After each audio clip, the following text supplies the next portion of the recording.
Just four code दोस्तों आ गया हूँ क्लिक अमेजिंग चैप्टर लेके HTML का, यानी कि HTML में हमने चैप्टर 1 देखा था।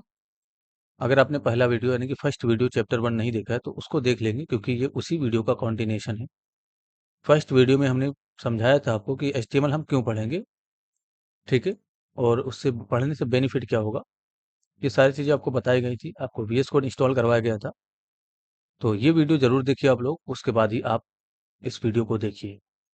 चलिए आगे काम करेंगे, यानी कि हम कोडिंग स्टार्ट करेंगे HTML के अंदर।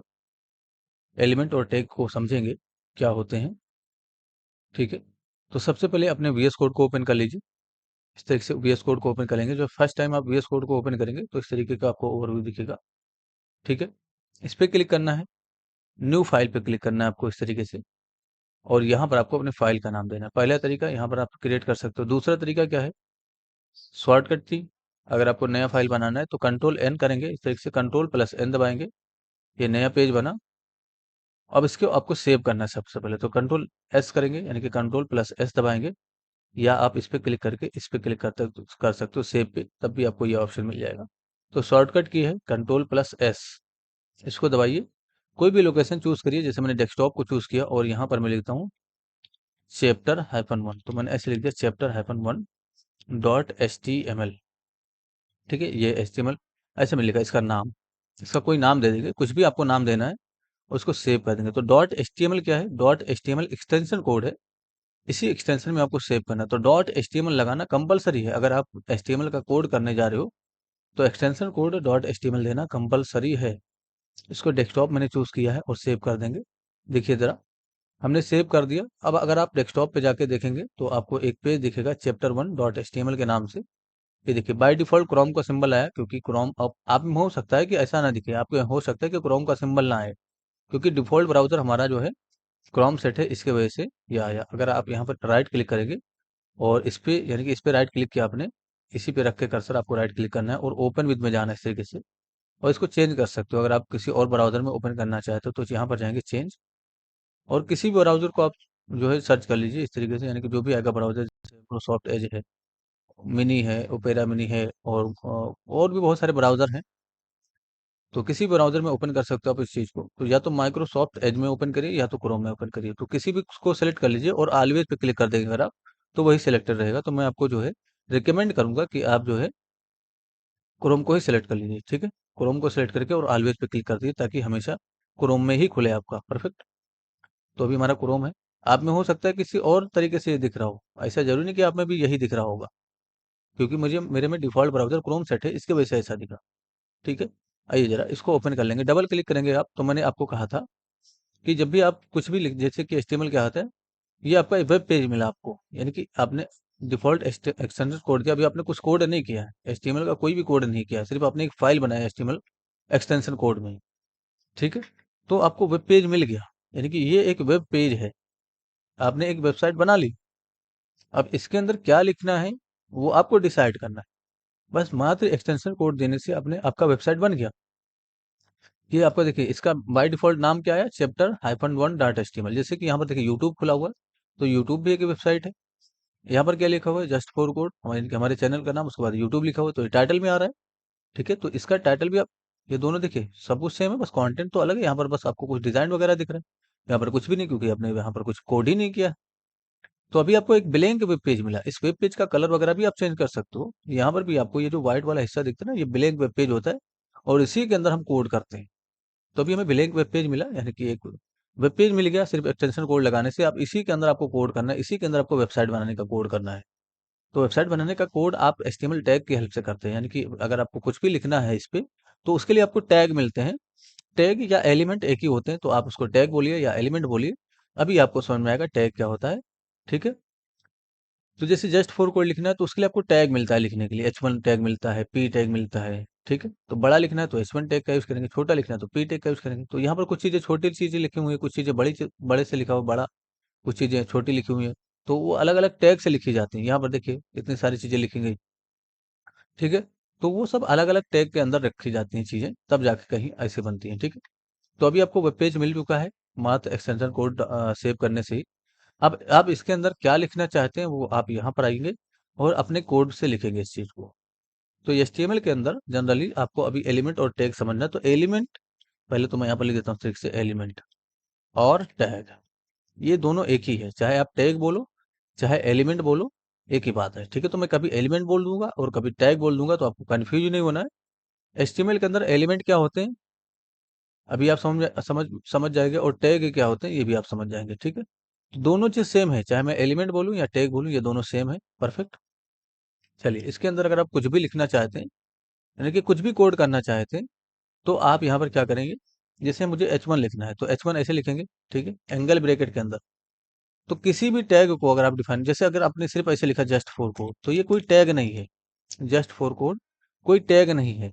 अगर आपको इसको टैग बनाना चाहते हो तो इसको आपको एंगल ब्रैकेट से घेरना होगा, या एलिमेंट बनाना चाहे तो एंगल ब्रैकेट से आपको इसको क्या करना होगा, घेरना होगा। यानी कि एंगल ब्रैकेट स्टार्ट, उसके बाद इसको लिखेंगे, उसके बाद इसको क्लोज कर देंगे। ठीक है, तो इसको कभी भी स्पेस देके नहीं लिखा जाता है, इसमें आपका स्पेस नहीं होगा। तो मैंने सिर्फ जस्ट लिखा, तो जस्ट के नाम से एक टैग बन गया। इसी तरीके से किसी भी टैग को आप बनाना चाहते हो तो मस्ट लिखेंगे, ये एक टैग बन जाएगा मस्ट के नाम से। ठीक है, लेकिन अगर आप सिर्फ सिर्फ आपने मस्ट लिखा तो ये कोई टैग नहीं, ये एक वर्ड है, ये वर्ड माना जाएगा। इसीलिए जब भी आपको टैग बनाना होगा तो एंगल ब्रैकेट को स्टार्ट करेंगे इस तरीके से, और एंगल ब्रैकेट के अंदर लिखेंगे। तो मस्ट मैंने लिखा, मस्ट एक टैग माना जाएगा, क्योंकि ये एंगल ब्रैकेट से घिला हुआ है। ठीक है, मस्ट को स्टार्ट करेंगे और मस्ट को ही ऐसे क्लोज करेंगे, तो मस्ट को आप ऐसे क्लोज करेंगे। परफेक्ट। तो डिफ़ॉल्ट अगर आपने इस तरीके से सिर्फ H1 लिखा इस तरीके से और यहाँ पर ऐसे लिखा, तो ये क्लोज होता है, ऑटो क्लोज हो जाएगा, क्योंकि VS कोड के अंदर है आप। अगर नहीं क्लोज होता है, ऑटो क्लोज आपका सपोज करो नहीं होता है, तो आप ऐसे लिखेंगे H1। ठीक है, अब सपोज करो आपका ऑटो क्लोज नहीं हुआ, सिर्फ आपने एंगल ब्रैकेट लगा दिया इस तरीके से, क्लोज नहीं हुआ, तो फिर से यहाँ पर एंगल ब्रैकेट, उसके बाद फॉरवर्ड स्लेश, उसके बाद देखिए ऑटो क्लोज हो गया। फिर भी नहीं हुआ तो फॉरवर्ड स्लेश देके H1 लिखिए और यहाँ पर ऐसे क्लोज कर दीजिए। ठीक है, तो आपको ऐसे क्लोज करना है। तो H1 में अगर आप यहाँ पर लिखते हैं जस्ट फॉर कोड, अच्छा जैसे कि अभी हमने कुछ भी, आपको कुछ भी नहीं लिखना है, जैसे हमने जस्ट लिखा था ना अभी, तो ये एक टैग है, ये एक टैग है, लेकिन आपको ये HTML के अंदर है कि नहीं है, ये आपको डिसाइड करना होगा। तो HTML के अंदर जस्ट के नाम से कोई टैग नहीं है, मस्ट के नाम से कोई टैग नहीं है, तो जो टैग है आपको HTML के अंदर उन्हीं का यूज करना है। यानी कि ये टैग माना जाएगा, बट ये टैग HTML के अंदर नहीं है। तो HTML के अंदर जो टैग है, यानी कि HTML प्रोग्रामिंग लैंग्वेज जो है, वो आपको जो टैग रिकमेंड करता है उन्हीं का यूज करना है आपको। तो फिलहाल अगर आपको कुछ लिखना है अपनी वेबसाइट पे, सपोज करो ये जो वेबसाइट है हमारा, इस पे कुछ लिखना है, तो उसके लिए आप पहला टैग मैं आपको बताने जा रहा हूँ H1 टैग, इसके इसके हेल्प से आप कुछ लिख सकते हैं। जैसे मैंने लिखा जस्ट फॉर कोड, तो जरूरी नहीं कि आप जस्ट फॉर कोड लिखे, आप कुछ भी लिखिए, अपना नाम लिखिए। तो अभी आपको इसको सेव करना है सबसे पहले, यानी कि इसको सेव करना होगा, तो कंट्रोल एस दबा देंगे तो सेव हो जाएगा, पहला तरीका। दूसरा तरीका, फाइल पे क्लिक करो और यहाँ पर देखिए ऑटो सेव को चेक कर लेंगे। अगर हमने इस पे क्लिक कर दिया और अब आप में अनचेक होगा, अगर आपने first time VS code download किया होगा तो ये अनचेक होगा। इस पे क्लिक करके इसको चेक कर लेंगे। अगर आप देखेंगे तो ये देखिए टिक का सिंबल आना चाहिए ऑटो सेव पे। ठीक, यहाँ पर भी क्लिक करके आप सेव कर सकते हो, या शॉर्टकट तरीका है कंट्रोल एस दबाएंगे, सेव हो जाएगा। अब ये एक बार अगर सेव हो गया तो इसको आपको ओपन करना है। तो ऑलरेडी ओपन है ये, यहाँ पर ओपन है। अगर नहीं ओपन है, जैसे ये मतलब बंद है, कैसे ओपन करेंगे, यहीं पर, यानी कि यहीं पर आप इसको कंट्रोल O करिए और आपको यहाँ पर दिख जाएगा ये रहा आपका पेज। इस पे राइट क्लिक करेंगे, यानी कि इस पे पहले तो इसे क्लिक कर देंगे एक बार, उसके बाद राइट क्लिक करेंगे, ओपन विद गूगल क्रोम कर लेंगे। परफेक्ट, ये देखिए, तो अब ये गूगल क्रोम में खुला और यहाँ पर देखिए जस्ट फॉर कोड आपको दिखा। तो आपने अभी यानी कि अपने वेबसाइट में, यानी कि जो आपको ब्लैंक पेज में लिखा वेबसाइट का, यानी कि जो ब्लैंक पेज मिला था उस पे आपने कुछ लिखा, तो ये आपका H1 टेक से आपने लिखा, लेकिन डायरेक्ट आपने H1 टेक का उसके इस तरीके से और इसको लिख दिया। तो ये रूल नहीं है कि आप डायरेक्ट H1 टेक को स्टार्ट करके लिखते, भले ही ब्राउज़र में दिख रहा है वो, लेकिन रूल क्या कहता है वो, ये रूल नहीं है। अगर आप इंस्पेक्ट करेंगे और यहाँ पर देखिए, तो अभी आपने डायरेक्ट H1 लिखा, बट देखिए यहाँ पर ये H1 जो है किसके अंदर है, बॉडी के अंदर बना। तो ये आपका ब्राउज़र डिसाइड कर लेता है, यानी कि अगर आपने डायरेक्ट भी लिख दिया है तो अभी लेटेस्ट ब्राउज़र है, इसके वजह से देखिए HTML टैग स्टार्ट हुआ, उसके बाद हेड टैग स्टार्ट हुआ, टाइटल कुछ नहीं बना, बॉडी के अंदर ये चीज़ें स्टार्ट होती है। कभी भी आपको जो भी टैग लिखना है वो बॉडी के अंदर लिखना है, तो इसका एक सिंटेक्स है, उसको आपको फॉलो करके काम करना है। तो इस वीडियो में हम सिंटेक्स कैसे लिखेंगे वो समझिए जरा। तो अगर आपको HTML5 का स्ट्रक्चर चाहिए तो पहले लिखेंगे डॉक टाइप। तो यहाँ पर आप डॉक टाइप लिखिए HTML, यानी कि एंगल ब्रैकेट के अंदर डॉक टाइप HTML ऐसे डिफाइन कर देंगे। ठीक है, तो ये HTML5 माना जाएगा अगर आपने ये लगा दिया है तो। उसके बाद ठीक HTML को आप स्टार्ट करिए इस तरीके से, HTML को ऐसे स्टार्ट कर लेंगे और HTML को क्लोज कर लेंगे। इसके ठीक नीचे, यानी कि इसके अंदर, HTML के अंदर आपको हेड को स्टार्ट करना है इस तरीके से, और हेड को भी आपको ऐसे क्लोज कर देना है। परफेक्ट। अब इस हेड के अंदर आपका मेटा डेटा होता है, मैंने आपको बताया था मेटा डेटा क्या होता है। आप आगे समझेंगे। फिलहाल इसके ठीक नीचे टाइटल को डिफाइन करिए इस तरीके से, और टाइटल को आप ऐसे क्लोज कर लीजिए। तो मैंने टाइटल स्टार्ट किया, क्लोज कर दी। ठीक है। अब इसके नीचे आपको बॉडी स्टार्ट करना है, तो बॉडी आप स्टार्ट करिए इस तरीके से।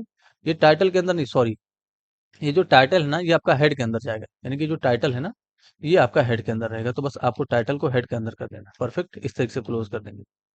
अभी इस हेड के बाहर पहले आपने HTML स्टार्ट किया, ये आपका जो है HTML5 को डिनोट करता है। ये आपका HTML पहले आपने स्टार्ट किया, उसके बाद क्लोज किया, उसके बाद आपने हेड स्टार्ट किया, उसके बाद हेड को क्लोज कर दिया, उसके बाद टाइटल आपने स्टार्ट किया, टाइटल को क्लोज कर लिया। अभी आपको समझाते हैं। इस हेड के नीचे आएंगे, हेड के नीचे आपको बॉडी स्टार्ट करना है इस तरीके से, और बॉडी को क्लोज कर देना है। परफेक्ट। अब इस बॉडी में वो जो H1 अभी थोड़ी देर पहले आपने ऊपर की तरफ लिखा था, वो आपको बॉडी के अंदर लिखना था। तो यहाँ पर आपको H1 ऐसे लिखना है, इसको क्लोज करेंगे और यहाँ पर लिखिए तरह जस्ट फॉर कोड। परफेक्ट। तो ऐसे लिख देंगे जस्ट फॉर कोड। तो अब ये आपका रोल सही है, यानी कि एक स्ट्रक्चर को आपने फॉलो किया जो कि HTML आपको रिकमेंड करता है। तो जो भी आप बॉडी के अंदर लिखेंगे वो आपको आउटपुट में दिखेगा। परफेक्ट। ये देखिए जस्ट फॉर कोड आपको दिखा। ठीक है। तो ये H1 टैग था, सिर्फ आपने H1 टैग समझा। अभी एक और टैग अभी आपको बता देता हूँ मैं। इस तरीके से मार्की टैग होता है, तो मार्की टैग होता है एक, ऐसे लिखेंगे मार्क्यू, ऐसे यहाँ पर लिखिए जरा मार्क्यू। ठीक, मार्क्यू टैग ऐसे लिखेंगे। ठीक है, इसको ऐसे क्लोज करेंगे, और इसके बीच में अगर आपने जस्ट फॉर कोड लिखा या कुछ भी लिखा, जैसे मैं लिख दिया जस्ट फॉर कोड, ऐसे मैं लिखा मार्क्यू टैग के अंदर। तो मार्की टैग होता है इस तरीके से, मैं स्पेलिंग मुझे ध्यान नहीं आ रहा है, ऐसे मैंने डिफाइन किया मार्की टैग। एक बार रिलोड करके देख लेते हैं, कहीं दिखाइए। नहीं, यहाँ आया आया, ये देखिए, है ना। जस्ट फोर कोड आपको इधर से आता हुआ दिखेगा। ये थोड़ा जूम कर देते हैं तो फिर आपको दिखेगा। ठीक है, ये इधर से आपको आता हुआ दिखेगा। ये देखिए आया जस्ट फोर कोड। परफेक्ट। तो मार्केट टैग अगर आप लगाते हैं तो ये मूव होता हुआ दिखेगा, यानी कि मार्केट टैग से आप एनिमेशन वगैरह डिफाइन कर सकते हैं। तो अभी आपको दो टैग पढ़ना है, एक तो मार्की और H1, लेकिन इस स्ट्रक्चर पे आपको काफी ज्यादा प्रैक्टिस करना है। ठीक है। तो इसीलिए उनको मैं कॉपी पेस्ट कर लेता हूँ, कंट्रोल C करके मैं आपको ऐसे कॉपी पेस्ट करके टास्क दे रहा हूँ कि आपको ऐसे बनाना है इस चीज़ को। तो अभी अगर आप रिलोड करते हैं इस चीज़ को, ऑटो सेव नहीं होगा, तो आप इसको कंट्रोल S करेंगे। जैसे रिलोड करने पे यहाँ पर कुछ भी चेंजेस नहीं हो रहा है, तो इसको कोड लिखने के बाद आप यहाँ पर कंट्रोल S ऐसे प्रेस कर देंगे, कंट्रोल S प्रेस करेंगे, या तो यहाँ पर आप क्लिक करके सेव कर देंगे। तो सेव पे क्लिक करेंगे, अगर आप यहाँ पर चेक कर लीजिए ऑटो सेव होगा तो ऑटोमेटिक सेव हो जाएगा, बस आपको ब्राउजर को रिलोड करना है। ठीक है, ब्राउजर को रिलोड करेंगे, ये देखिए परफेक्ट इस तरीके से। तो अभी आपने बनाया। अब देखिए सारी चीजें हैं, यानी कि जस्ट फॉर कोड, यानी कि अपने सिर्फ H1 टैग सीखा, इसके बाद आपने एक टैग सीखा मार्केट टैग। तो मार्केट टैग के हेल्प से आप एनिमेशन वगैरह लगा सकते हो, ये हम आगे समझेंगे इस चीज़ को। फिलहाल दो टैग पे आपको काम करना है, और ये जो है आपका स्ट्रक्चर आपका कंप्लीट होना चाहिए, यानी कि आपको इस स्ट्रक्चर को समझ लीजिए, बिल्कुल इतना बार प्रैक्टिस करना है कि बिल्कुल ये याद हो जाए, आपको फ्यूचर में दिक्कत ना हो। तो पहले डॉक टाइप HTML, उसके बाद HTML क्लोज, उसके बाद हेड क्लोज, उसके बीच में टाइटल, और यहाँ पर जो है उसके बाद बॉडी। तो बॉडी के अंदर ही आपको कोड करना होता है। जो भी आप बॉडी के अंदर लिखेंगे वो आपको आपके वेब पेज पे दिखेगा, यानी कि जो ये ब्लैंक वाला वेब पेज था इस पे दिखा। इसका कलर कैसे चेंज करना है, सब कुछ आपको सीखेंगे धीरे धीरे। तो फिलहाल इतना प्रैक्टिस करिए आप। ये जो टाइटल, इसको भी कैसे चेंज करना है ये भी आपको समझाया जाएगा। सारी चीजें, ये जो आइकन है इसको कैसे चेंज करना है, सारी चीजें आपको समझाई जाएंगी। आपको धीरे धीरे प्रैक्टिस करना है, और पेशेंस रखेंगे जरूर, पेशेंस आपके अंदर होना चाहिए सीखने के लिए। अब ये चीज आपको, यानी कि जो स्ट्रक्चर आपको बताया गया, ये चीज आपके मन में हो जाना चाहिए। तो ये सारा जो कोड है ये बिगिनर्स के लिए है, यानी कि बिगिनर्स को हम जो है रिकमेंड करके पढ़ा रहे हैं, यानी कि बिगिनर्स के लिए है। ठीक है। तो अगर आप बिगिनर हैं तो बड़ी अच्छी शुरुआत होगी आपकी, यहीं से पढ़िए, और जिस तरीके से वीडियो जाए कंप्लीट करते रहिए। CSS का वीडियो वीडियो भी जाएगा शाम को। तो अगर आपको HTML आती है तभी CSS देखिए, वरना CSS को मत देखिए आप। जब आपका HTML कंप्लीट हो जाए फिर CSS देखिए। और हमारी वेबसाइट पे विजिट करके, अगर आपको कोडिंग आती है, HTML CSS जावास्क्रिप्ट की नॉलेज है, तो रिएक्ट का कोर्स परचेज कर सकते हैं आप। या आप डेमो के लिए आप new react batch YouTube channel पे जाएंगे, देखेंगे वीडियो इसके अंदर पड़ा हुआ है। 72 वीडियो रिकॉर्ड हो चुका है, लेकिन अगर आप नए हैं तो आपको 72 वीडियो नहीं दिखेगा, उसके लिए आपको रजिस्ट्रेशन करना होगा, फिर आपको 72 वीडियो पूरा दिखेगा। परफेक्ट। चलिए, okay, thanks for enjoying the education of just for code. See you soon. जय हिंद, जय भारत।